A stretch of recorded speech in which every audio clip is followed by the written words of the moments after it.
साध ली चुप्पी। एक तरफ चिराग पासवान और मांझी को नहीं है कोई दिक्कत, लेकिन बीजेपी ने नहीं भरी हामी।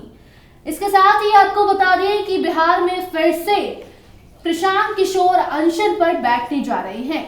इन दो बड़ी खबरों के साथ सियासी चर्चा की हम शुरुआत करेंगे। हमारे साथ बात करने के लिए स्टूडियो में मौजूद हैं हमारे सीनियर जर्नलिस्ट सरोज सर। बहुत बहुत स्वागत है सर। जी बहुत धन्यवाद सर। अनशन पर प्रशांत किशोर फिर बैठने वाले हैं, इस पर हम बात करेंगे, मगर उससे पहले चर्चा दिलीप जायसवाल की चुप्पी पर कर लेते हैं कि भाजपा से अभी नीतीश कुमार रूठे थे, माने हैं, फिर एक बार दिलीप जायसवाल से जब सीएम को लेकर सवाल किया जाता है तो वो चुप हो जाते हैं, ऐसा क्यों?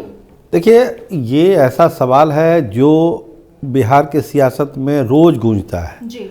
देखिए, आज दो बयान है, चिराग पासवान का भी और मांझी जी का भी, जिन्होंने साफ साफ कहा कि भाई नीतीश जी के नाम को लेकर कोई आपत्ति नहीं है, वो अगले सीएम वही होंगे।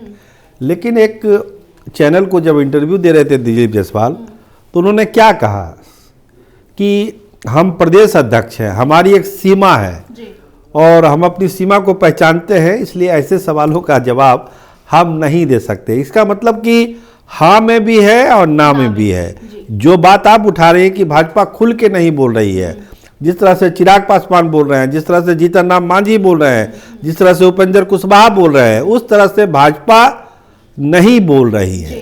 सबको ये क्लैरिटी है कि 2025 में सीएम चेहरा एनडीए के तरफ से कौन होगा? नीतीश कुमार होंगे। लेकिन भाजपा अभी भी उस पर चुप्पी साधे है। इसका मतलब कि पीछे कुछ अंदर खाने चल रहा है कि नहीं, सीएम चेहरा कोई और भी हो सकता है और वो भाजपा से ही होगा। देखिए, एक तो अटकल लगाई जाती है, पिछले सप्ताह भी ये कंट्रोवर्सी चली थी, जो अमित शाह के बयान के बाद जो सिलसिला शुरू हुआ वो अभी तक जारी है।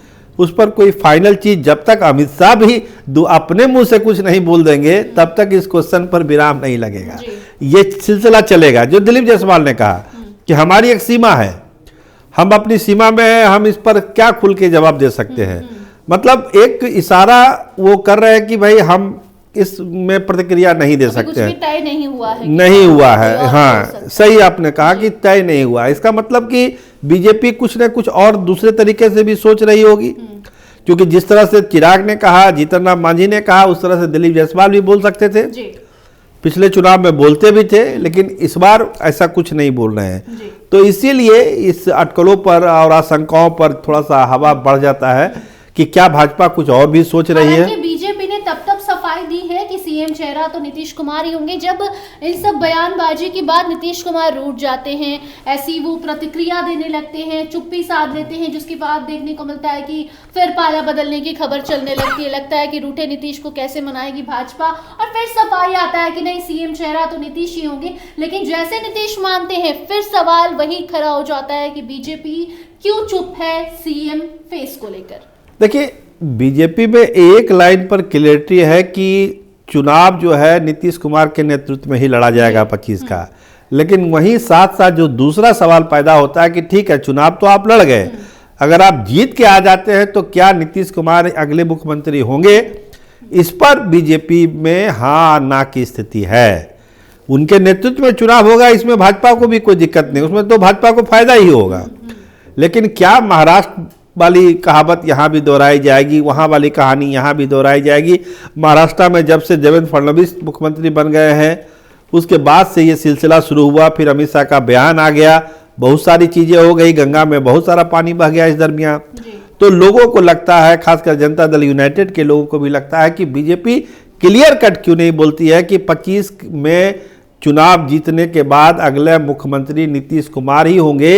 ये स्टेट फॉरवर्ड लाइन बीजेपी के नेता क्यों नहीं बोल रहे हैं? जी, ऐसे के साथ साथ प्रशांत किशोर की अगर हम बात कर ले तो प्रशांत किशोर आईसीयू में एडमिट थे, उसके बाद अब ठीक होकर वो नॉर्मल वार्ड में शिफ्ट हो चुके हैं, जनरल वार्ड में, और अब उनकी तबीयत ठीक होने लगी है। तो क्या एक बार फिर वो बीपीएससी अभ्यर्थियों के साथ आंदोलन की शुरुआत करेंगे, अनशन पर बैठेंगे?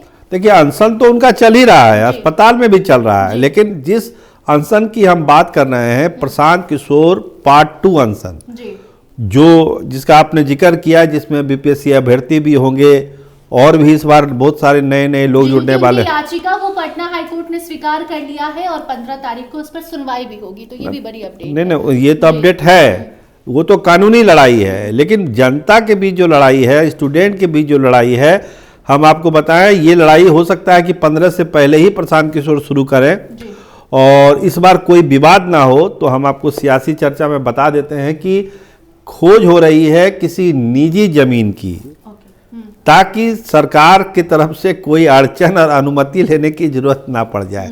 इसीलिए जो रणनीतिकार हैं प्रशांत किशोर के पार्टी से जुड़े हुए, उस तरह की जगह की खोज हो रही है जहां पे सरकार की तरफ से कम बाधा डाला जाए। और लेकिन ये 1, 2, 3 दिन में ही ये सारा होगा और पार्ट 2 शुरू होगा। जिस तरह से मोमेंटम बना था आमरण अनशन का, प्रशांत किशोर एक बार फिर उसी तरह का मोमेंटम बनाएंगे। जैसे ही उनको अस्पताल से रिलीज कर देगा, फिट फॉर ऑल थिंग के लिए कर देगा, फिर प्रशांत किशोर अभ्यर्थियों के साथ। अभी प्रशांत किशोर को लग रहा है कि अब सुनवाई होगी, उसके बाद कोई बड़ा फैसला इस पे आ सकता है। सरकार ने भी कहीं ना कहीं कहा है कि बीपीएससी स्वतंत्र है, तो क्या प्रशांत किशोर को एक आस है कि इस सबका फायदा होगा? नहीं, फायदा तो प्रशांत किशोर की पार्टी को और प्रशांत किशोर को तो हो ही रहा है। कानूनी लड़ाई अलग है, उस पर 15 तारीख को हाईकोर्ट अपनी सुनवाई करेगा। जो भी डिसीजन ले हाईकोर्ट, सुनवाई के बाद या फैसला सुरक्षित होगा, जो भी होगा 15 को होगा। लेकिन हम बात कर रहे हैं कि 15 से पहले ही पार्ट 2 शुरू होने वाला है, जिसमें फुल मोमेंटम में प्रशांत किशोर एक बार फिर से अनशन पर, जो जिस तरह से अनशन पर तो है ही, लेकिन पब्लिकली जो है फिर अनशन पर बैठेंगे और अपनी मांगों के लिए सरकार पर दबाव बनाएंगे कि भाई 5 लोगों से आप मिलिए, जो हमारी मांग है। और जो और सारे मुद्दे जुड़े हैं, अब तो वो मुद्दे बढ़ रहे हैं। पहले 5 पॉइंट था, अब वो तो 6-7 पॉइंट और उसमें जुड़ गया है। तो एक बड़ा आंदोलन करने की कोशिश प्रशांत किशोर करेंगे अगले 3-4 दिनों में। जी, बहुत बहुत धन्यवाद सर। जी, बहुत धन्यवाद। तो आपको बता दें कि प्रशांत किशोर की तबीयत अब ठीक होने लगी है और जैसा कि हमारे सीनियर जर्नलिस्ट सरोज सर ने बताया कि अब 15 से पहले ही प्रशांत किशोर फिर से किसी मैदान में बैठेंगे, हुंकार भरेंगे और नीतीश कुमार से फिर एक बार मांग करेंगे कि आइए हमारे अभ्यर्थियों से मुलाकात कीजिए, बात कीजिए, उन पर सवाल उठाएंगे और उसके बाद वो इंतजार करेंगे 15 तारीख जब उनकी याचिका की सुनवाई होगी और मामला चलेगा कि बीपीएससी पर क्या कुछ पटना कोर्ट का फैसला आता है। बाकी अब आगे से जुड़ी कोई नई अपडेट सामने आएगी तो उस खबर को आप तक हम जरूर पहुंचाएंगे। इन तमाम मुद्दों को लेकर आप क्या कुछ सोचते हैं कमेंट सेक्शन में जरूर बताइए। देखते रहिए स्टार टीवी बिहार। धन्यवाद।